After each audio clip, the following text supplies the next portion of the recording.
ஹரி ஓம் குருப்யோ நமக. இன்று நாம் பார்க்கப் போகின்ற யோக உபனிஷத் அமிர்தாநாத உபனிஷத், அமிர்தநாத உபனிஷத் என்றும் சொல்லலாம். இது கிருஷ்ண யஜுர்வேதத்தில் உள்ள ஒரு சிறிய உபனிஷத் ஆகும். இந்த உபனிஷத் 32 மந்திரங்களை கொண்டது. இந்த அமிர்தநாத உபனிஷத் ஒரு ஆன்மீக பயணத்தை தொடங்குவதற்காக சதாங்க யோகம், அதாவது 6 அங்கங்களையுடைய யோகத்தையும் பிரம்ம தியானத்தையும் இதை குறிக்கின்றது. பெரிய அல்லது உயர்ந்த உபனிஷத்துக்கள் எல்லாம் எந்த ஒரு சாதகன் சித்த சுத்தி அடைந்து, அதாவது மனத்தில் தூய்மை அடைந்து, அவர்கள் அந்த சிரவணம், மனனம், நிதித்தியாசனம் போன்ற பயிற்சிகளை அடைந்து அவர்கள் உயர்ந்த நிலை அடைவதற்காக அந்த மேஜர் உபனிஷத் சொல்லப்படுகிறது.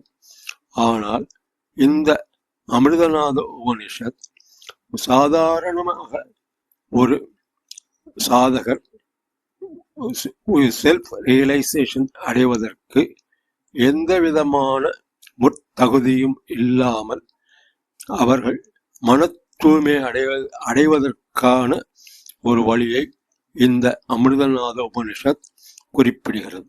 இந்த உபனிஷத்தின் முக்கியமாக சடாங்க யோகம் என்ற 6 அங்க யோகத்தை பற்றி குறிப்பிடுகிறது. பொதுவாக யோகா என்றால் பதஞ்சலியுடைய அஷ்டாங்க யோகத்தை தான் குறிப்பிடுவார்கள், அதாவது 8 அங்கங்களை கொண்டது. ஆனால் இந்த அமிர்தநாத உபனிஷத்தில் 6 அங்கங்களை இந்த ஆசிரியர் குறிப்பிடுகிறார். அவைகள் pranayama, breath control, pratyahara, withdrawal of the senses, dharana, concentration, and dhyana, அதற்பிறகு தர்க்கம், பிலசாபிக்கல் என்கொயரி அண்ட் சமாதி. இந்த உபனிஷத்துக்கள் மோட்சத்தை அடைய விரும்பும் எல்லா சாதகர்களும் இதை அடைய முடியும் என்று கூறப்படுகிறது.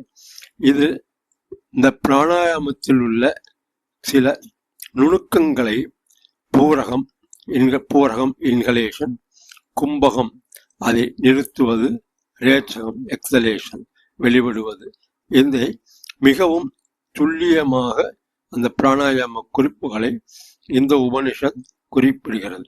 அதற்கு பிறகு ஓம்கார உபாசனா, ஓம்காரத்தின் மேல் அல்லது எப்படி தியானம் செய்வது என்பதை பற்றியும் இந்த உபனிஷத் குறிப்பிடுகிறது. இந்த சடாங்க யோகத்தை மிகவும் புத்தியுடனும் கூர்மையுடனும் ஆர்வத்துடனும் பிராக்டிஸ் செய்தால் அந்த சாதகர் உயர்ந்த உள் ஒளியை பெறுவார். அவர்களுக்கு மந்திரங்களுடைய அர்த்தங்கள் புரிய ஆரம்பிக்கும். அதன் பிறகு அவர் உள்ளே இருக்கும் அந்த தெய்வீக ஒளியை உணர ஆரம்பிப்பார். கடைசியில் இறுதியாக அவர் அந்த கடைசி முடிவான மோட்சத்தை அடைவார் என்று இந்த அமிர்தநாத உபனிஷத் குறிப்பிடுகிறது. இது இந்த ஓம்கார தியானத்தை குறிப்பிடும் போது, இந்த ஓம்கார தியானம் ஒரு சேரியட் அல்லது ஒரு ரதத்தை போல உருவகப்படுத்துகிறது. அந்த ரதத்தில் ஏறினால், அதாவது அந்த ரதத்தில் ஏறும் பொழுது நாம் அந்த ஓம்காரத்தை உச்சரிக்கின்றோம், அதில் தியானம் செய்கின்றோம். அந்த ஓம்கார அர்த்தத்தை, எங்கும் நிலை கடவுளை நாம் தியானம் செய்கின்றோம். அதை அந்த புத்தியை அது தூய்மையாக்குகின்றது. அந்த புத்தி, மனம், அந்த கரணங்கள் சுத்தமாகவும் தூய்மையாகவும் ஆகி அந்த இயற்கையாக அந்த சாதகர் பிரம்மத்தை அடைய அந்த ஓம்கார உபாசனை, ஓம்கார தியானம் உதவுகிறது.